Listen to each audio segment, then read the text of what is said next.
Tangina guys, excited na ako sa TNC next MPL with Coach Doggies.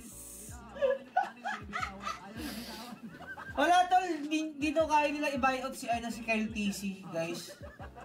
Parang ang usap-usapan daw parang naubos na daw yung budget ng TNC sa kay Kyle TC. Ay kay Yawi. Yan hindi nila ma-buyout. Pati dito kaya i-buyout si guys.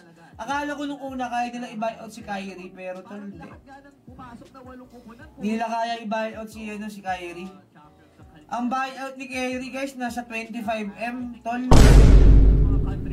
Tapos ang sabi-sabi tol, yung buyout daw kay Yawi umabot daw ng 3M.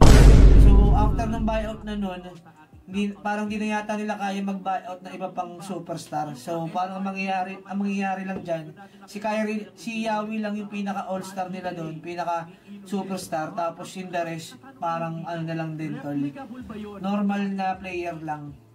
Kumbaga mga class B or class A. Kumbaga parang tier 2 or tier 3 yung magiging lineup ni Yawi tol. Ayun yung sabi-sabi tol, nagtatanong din kasi ako sa ibang team. Pati may source tayo dun sa TNC guys. Di ko lang alam kung sure guys pero ayun yung sabi. Eto guys, akala ko may fans yung yung TNC tol. Meron naman kaso nga lang naubos na kay TNC, naubos na yung fans nila kay Yawi. Parang hindi nila kayang bumili pa. Hindi nila kaya bumili pa ng ng superstar na player. Like sila Kyrie, hindi kaya budget 25M. Kyle TC, sobrang mahal. Siguro si Kyle TC aabot ng 10M.